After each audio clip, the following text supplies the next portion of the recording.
اگر از آسمان فرشته شده بیاید همین انسان، این سالی که فرزندی من عمرش به من گذشت، من همین انسان رو نمیبخشم. یعنی تو رو انتظار بودم، همین خشکی شکرانه میکنم که تو اومدی. همین دختر فریبمون میکنن، بیا کامرای کش میریم و همین از همه تماشابینان عذر میپرسم. من بینم که نشد، خیلی 2 بار سفر به ترکیه کردم، رفتم انتظار شدم، نامدم، باز اومدم. باور کنید تا آخری عمرم این صدا رو فراموش نمیکنم.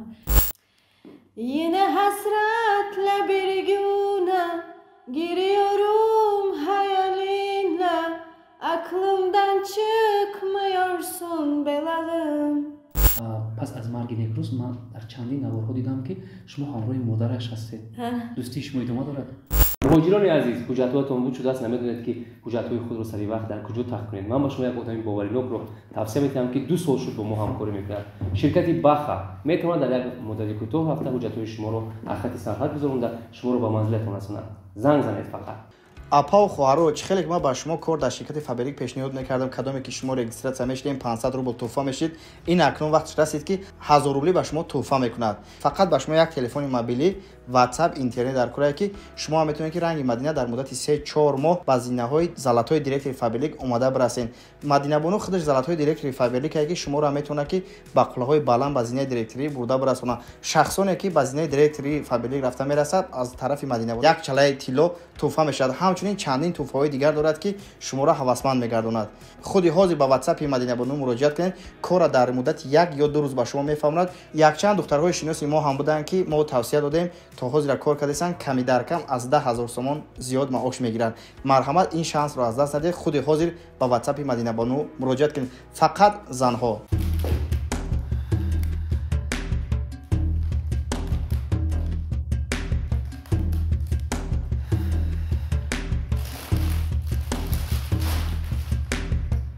دوستان عزیز، امروز بعد مهمانی برنامه ما یک نفر دختری بسیار هم شیرین صدا، آوازخوانی محبوبی میان جوانان علاقه معمول و مشهور باید مهمان میشدن، ولی متاسفانه ببینید که این دختر تلفنی دستی ما رو نمیبردارد، با پیامک هم جواب نمیدهد، مهرابی خیلی نمیشه. تو باور میکنی؟ آخه ما هم زن فرزند داریم، اویله داریم، نمیشود که من 3 ساعت باز مهمانی برنامه نگاه کرده شینم. این ربی زنگای تلفن رو جواب نمیدهد، پیامکم رو جواب نمیدهد. همین دختر فریبمون میکند، نمیبیاد، بیا کامرای کش میریم و همین از همه تماشابینان عذر میپرسم. کش کامرا را. سلام علیکم. روکی بخشش. بیاید. اگر کمی دیگر دیر میکردید ما با همین برنامه را جنبست میکردیم. عذر میخوام. خوب است، سلامتیتون خوب است؟ تشکر میکنم. تشکر چه کردید؟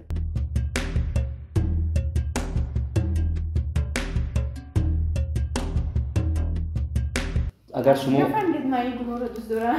شما میدونم که زن زیب گل دارد، گل رو دوست می‌دارد. از همین لحاظ ما هم گل گرفتیم که شما رو خرسند سازیم، چون فصل نوروز است، بهار است، همگی گل رو دوست می‌دارند. ممنونم. تشکر. اگر یکم توی شود، یکم محفل شود، دعوت کنن، شما هم خیلی دیر میکنید. البته که نه. حاضر اون میدونید که ماه رمضان است، ماه شریف رمضان مبارک باشد. تشکر. بعداً ترافیک عذر زیاد دیر کردم.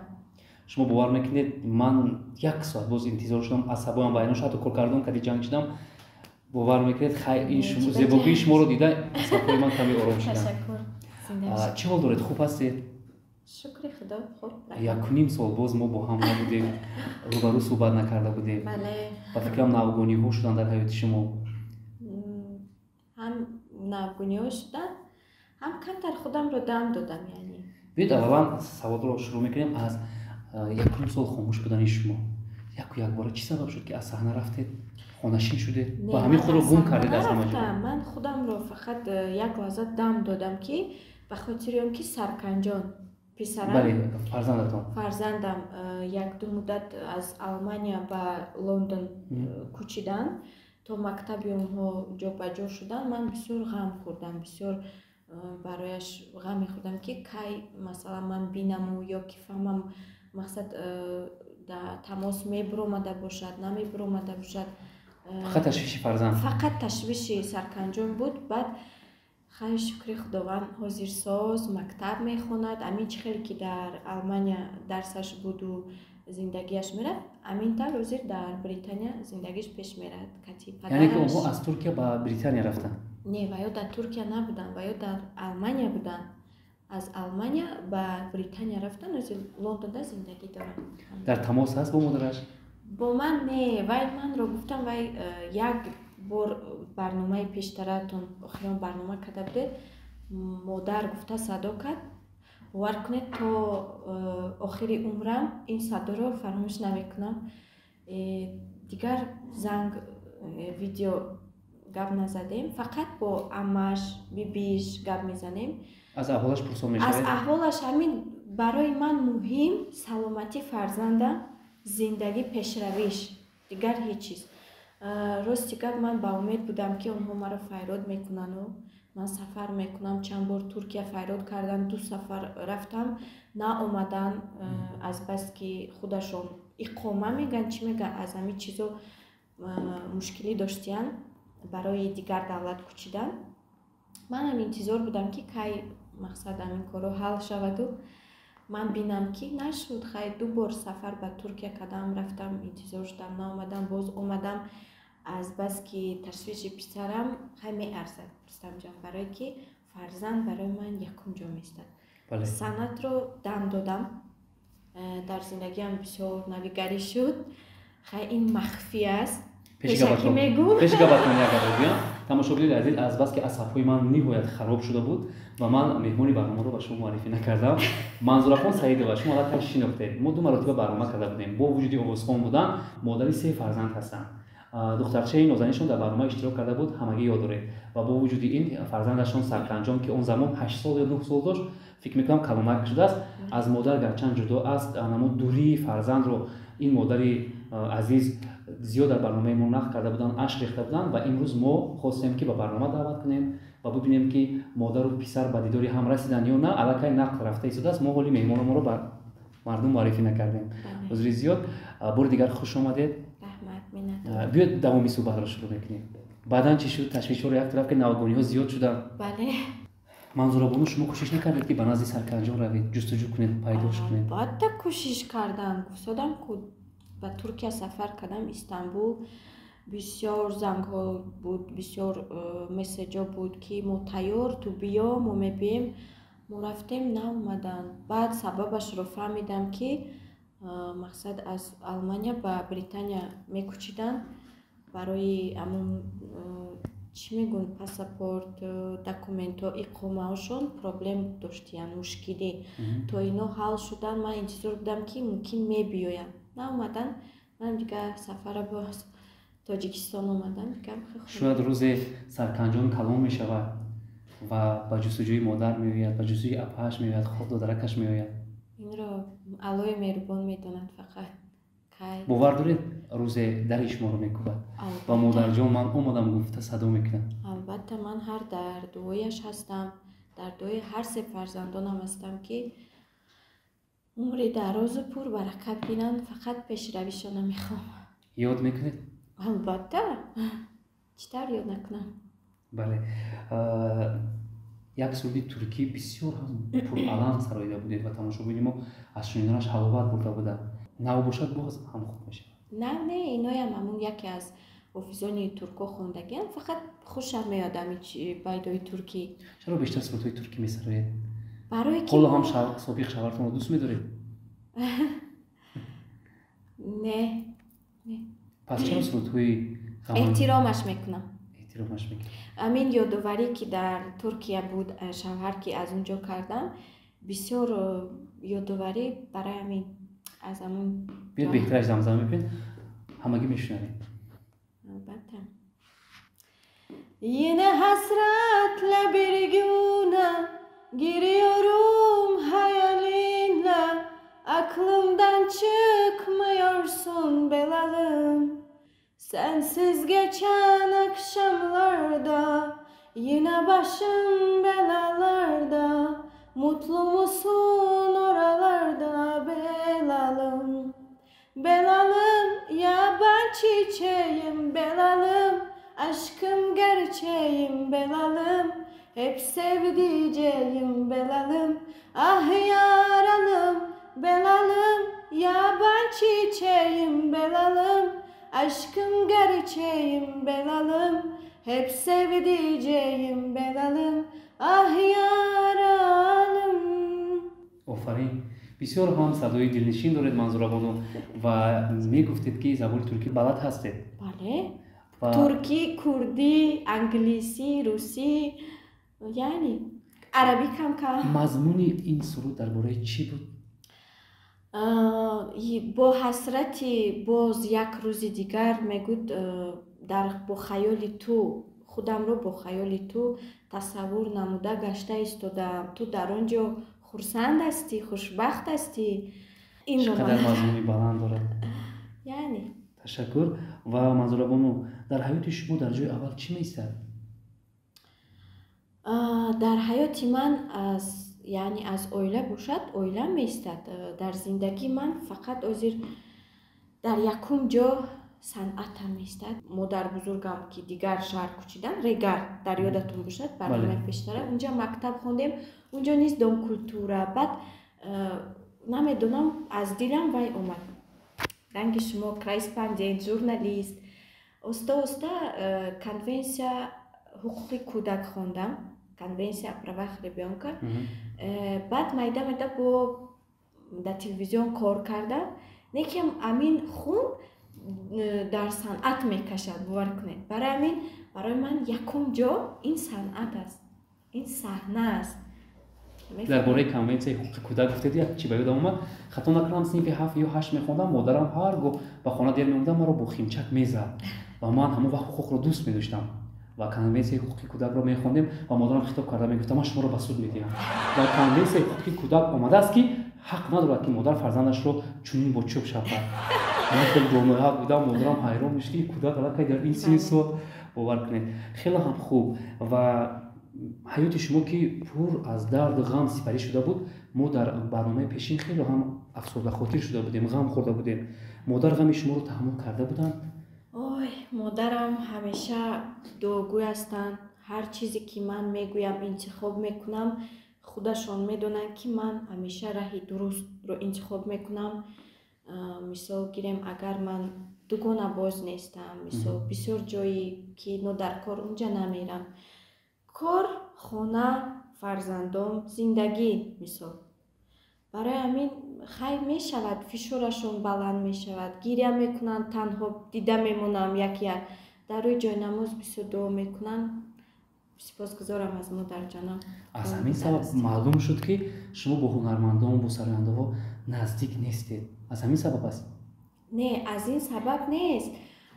ман бо ҳама шинос ҳастам, бо ҳама салом алейк ҳастам. мисол ҷое мешавад ки мо як ҷо во мехӯрем, ягон чорабиниё мегузаронем.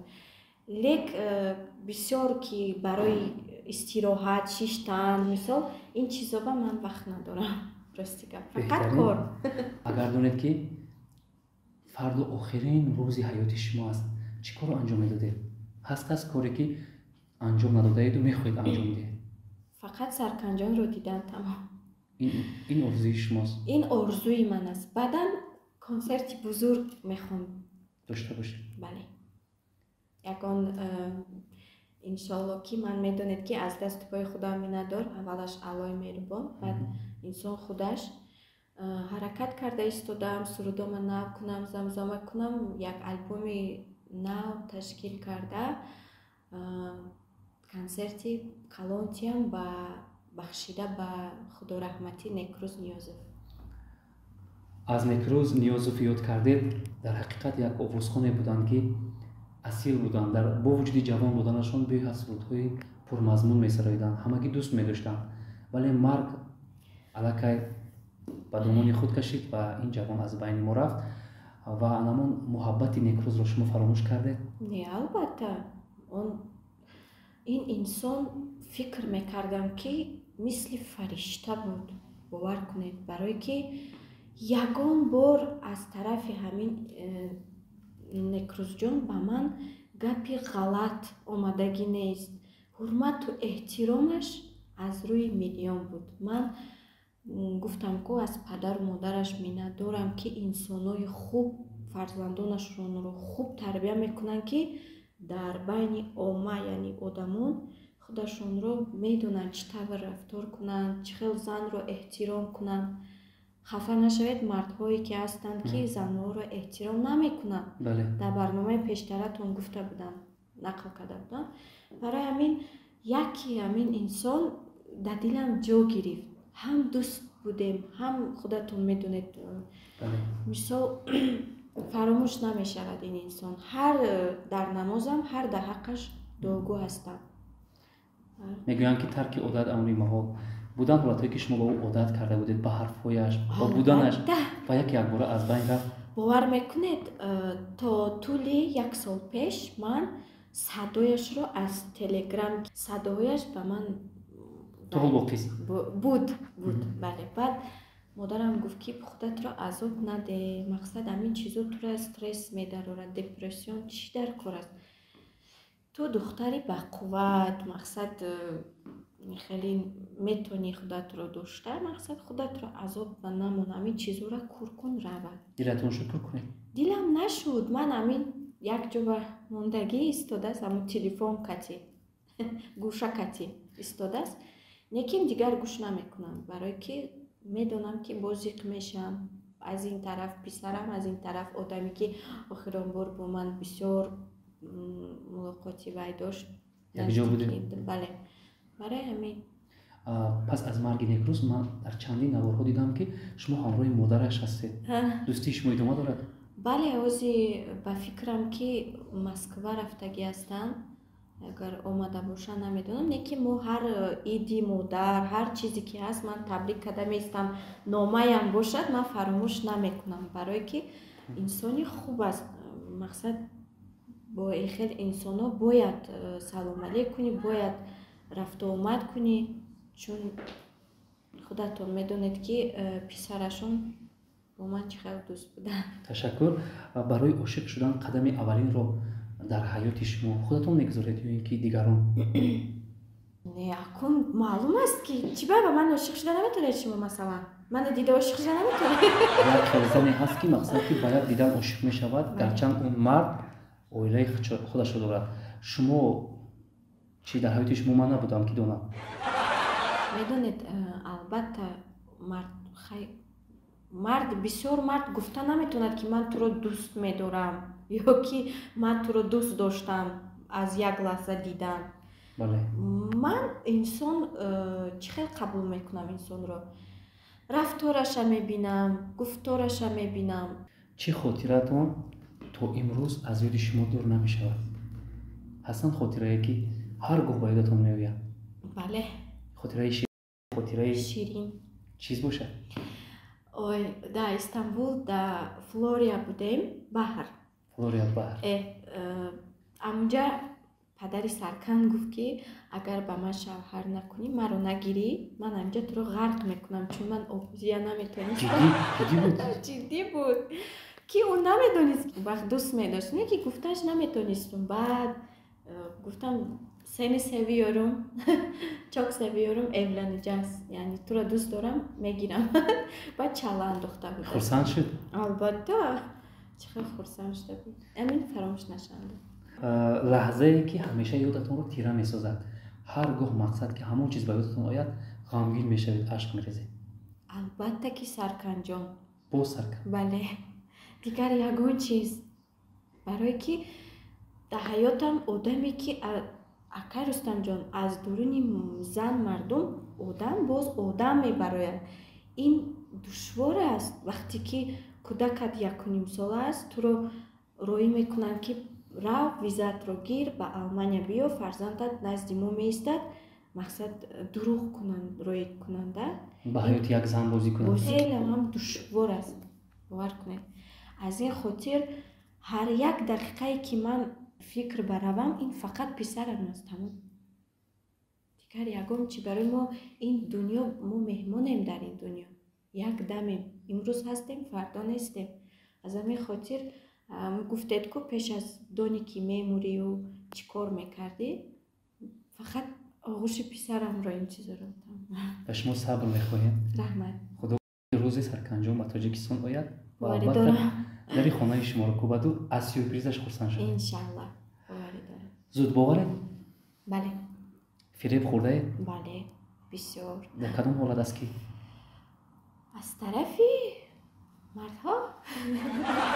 بیاید پرتر مختصر. فریب کردن چی گفتن؟ بله. سخنی دروغ گفتن. با بختی دزدیده هیچ وقت خوشبخت نمیشوی. شما به همین مسائل باور دارید؟ البته باور دارم. البته برای که تا حال به من خبرها میآید که پدر سرکنجان که اویله‌دار شده از دو فرزند دارد از اویله پیشترش و تا حال خبر میآید که مقصد انسان پشیمان است. فهمیدید که من اگر از آسمان فرشته شده بیاید همین انسان این سالی که فرزندی من عمرش به من گذشت من همین انسان رو نمیبخشم. خدا بخشنده است نه که من همین آدم رو نمیبخشم. یعنی نفرت دارید؟ احترامش میکنم به خاطری که فرزند من پدرش است. شاید برای یک دروغش؟ برای دروغ هم نه، برای که من از او باوری نداشتم. میفهمید؟ این قدر نیکیم شکرانه میکنم که همون وقت اگر همین کار نمیشد این کار خداوند و تقدیر و نصیب است میگن. برای همین بسیار خفه هستم تا حال نمیتونم بخشیدن. میفهمیدم خیلی باری با خودش در تماس نشده؟ شدم. تماس شد. همین گپ رو برایش نگفته؟ نه من گپم رو به وی حیف نمیکنم. وی فقط سمیره رو پرسید، عذر پرسید که زنگ زده ایستاده است. گفت که عذر میخوام که زنگ زده ایستادم، مثلا میخوام سمیره جان رو فهمم درساش چخیل رفت رو ویاش چخیل. همین گپ تمام. گوشه مادرم بدادم و سمیره بدادم. گفتم خودتون میدونید اوایل. رفت و در همین برنامه ما یک سورپریز شود. اصلا سورپریز رو نمیگویند و ناگهانی است، ولی اگر که رفت و در این مکشادا شود و سرکنجان از در درآید چه احساس شما رو فرا میگیرد؟ همون احساس رو به تماشابین نشان دهید. اشاره کتی نشان دهید. البته که همون گپ کتی های گپایی که من با وی دارم این قلبن هست، از تحت دل خودم هست. من که او رو دیدم دیگر دلهای ما گپ میزند، فکر میکنم. البته با آغوشم میگیرم، بویش را بو میکشم، بعدا خودش میرود. یعنی حرفی ناگفته دارید که به او بگویید؟ البته. چی باشد؟ یعنی تو را انتظار بودم.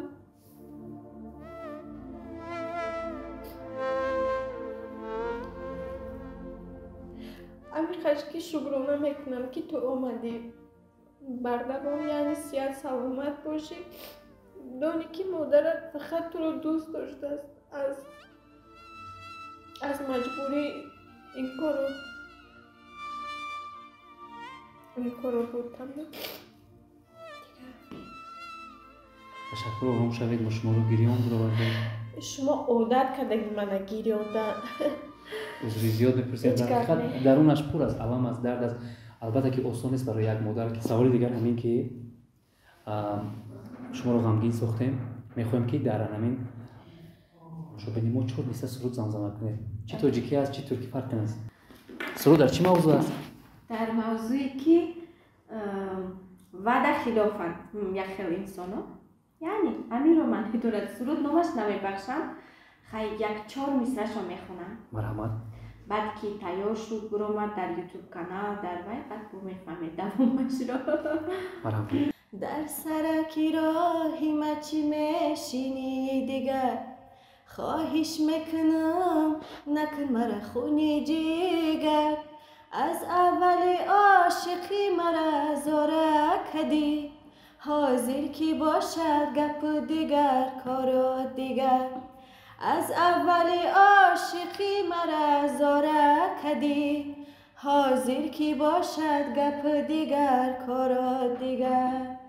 دیگر نیا به نزد من التماس، نمیبخشمت دیگر یار قدر ناشناس. دیگر نیا به نزد من التماس، نمیبخشمت دیگر یار نمک ناشناس. نمیبخشمت دیگر یار نمک ناشناس. خیلی بخشی دیگه خدا میکنم. سرودم خیلی. کی اومده میشود کی شنونده خود رو مقصد پیشکش میکنیم؟ حرکت میکنیم یا تا اید یا بعد از اید. خوب است. و سوال دیگر، آدمانی بخیل در گرد شما هم هستند؟ البته هستن. فقط میدونید من همین چیز رو حس میکنم، حتی میبینم ولی اهمیت نمیتیم. من حرکت میکنم که همین انسانی که به من بخیلی دارد من با او خوبی کنم. زنها رو چشم دیدن. خیلی یک میشود که یک خیلی آنها از زندگیشون که بسیار کمبودی دیدگی هستن و بسیار آرزو میکردن و آرزویشون عملی نگشته است، ممکن از همین سبب باشد. من آنها رو میفهمم رستم جان، حتی حرکت میکنم که دست دراز کنم که آنها هم یک آرزوی کم بیششون عملی گردد. فرزندانتون چی حال دارن؟ آیشه بانو و از خیلی دیگرتون کلانیش نام داشت سمیره.